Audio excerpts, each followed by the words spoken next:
RPSC द्वारा आयोजित ACP exam 2014 के पेपर सेकंड के अंदर रिस्क आइडेंटिफिकेशन टेक्निक्स से संबंधित एक क्वेश्चन पूछा गया है which of the following is not an information gathering technique. तो यहाँ कुछ टेक्निक दी गई है, इनमें से एक जो है वो इंफॉर्मेशन गैदरिंग टेक्निक नहीं है, वो आपको बताना है कौन सी वाली नहीं है। तो यहाँ लिखा हुआ है not an information gathering technique for risk identification. तो रिस्क आइडेंटिफिकेशन में जो हम इंफॉर्मेशन गैदर करते हैं उनमें से कौन सी ये टेक्निक नहीं है इन सॉफ्टवेयर प्रोजेक्ट मैनेजमेंट। तो सॉफ्टवेयर प्रोजेक्ट मैनेजमेंट के अंदर रिस्क आइडेंटिफिकेशन के लिए हम कुछ इंफॉर्मेशन टेक्निक्स का इस्तेमाल करते हैं जिनसे हमें जानकारी मिलती है कि कौन कौन सी प्रॉब्लम्स हैं और क्या क्या इनके लिए हमें सावधानी रखनी है। तो कौन कौन सी टेक्निक्स हैं आप पढ़ेंगे, brainstorming, risk calculator, interviewing, स्वॉट एनालिसिस। तो आप यहाँ देख सकते हैं रिस्क कैलकुलेटर की बात कर रहा है। तो कैलकुलेटर तो एक उपकरण होता है जो रिस्क कैलकुलेट करता है, इंफॉर्मेशन गैदर नहीं करता है। तो इसका ये सही आंसर होना चाहिए। चलिए हम इसको और अच्छी तरह से समझ लेते हैं एक बार।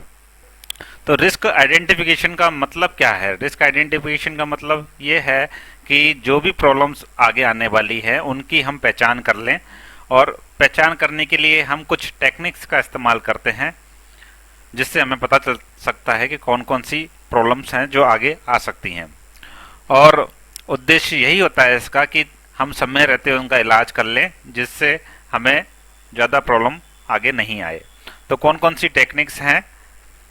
जैसे एक है ब्रेन स्टॉर्मिंग। ब्रेन स्टॉर्मिंग का मतलब होता है कि सभी लोग एक साथ इकट्ठे हो जाए और एक ग्रुप डिस्कशन हो जाए जिससे पता चल जाए क्या क्या प्रॉब्लम्स हैं। एक है इंटरव्यूइंग टेक्निक जिसमें हम हर एक आदमी से जो उसके शायद प्रोजेक्ट के साथ जुड़ा हुआ है, चाहे वो क्लाइंट हो चाहे कोई उसका विशेषज्ञ हो, सबसे बातचीत करके जानकारी इकट्ठा करें, प्रॉब्लम्स के बारे में जानकारी इकट्ठा करें। नेक्स्ट है स्वॉट एनालिसिस।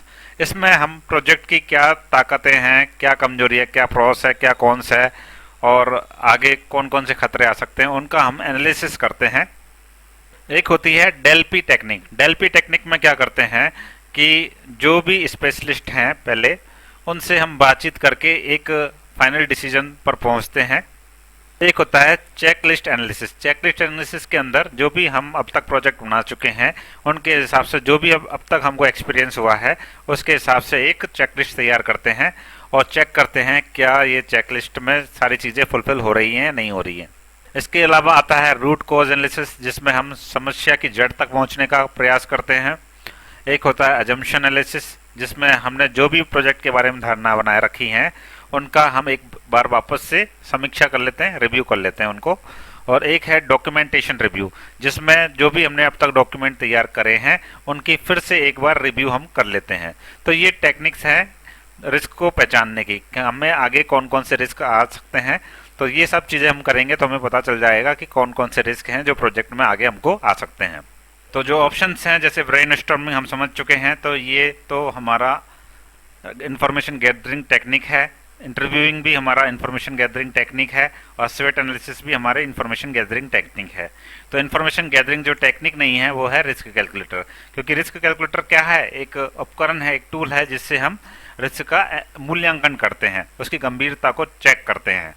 तो रिस्क कैलकुलेटर कोई जानकारी तो इकट्ठा करता नहीं है, बल्कि जो भी एकत्र कर रखी है हमने जानकारी उसके हिसाब से हमें कैलकुलेट करता है कि रिस्क कितना है। अब है निम्न में से कौन सी टेक्निक है जो जोखिम पहचान के लिए उपयोग नहीं होती? तो रूट कॉज एनालिसिस है, रिस्क सिमुलेशन है, डेल्पी टेक्निक है, चेकलिस्ट एनालिसिस है।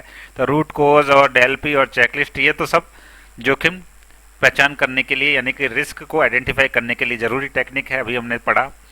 लेकिन ये नहीं पढ़ा हमने रिस्क सिमुलेशन। तो रिस्क सिमुलेशन क्या है? ये एक मूल्यांकन टेक्निक है जिसमें हम रिस्क का मूल्यांकन करते हैं ना कि पहचान करते हैं। तो सही आंसर होगा इसका रिस्क सिमुलेशन।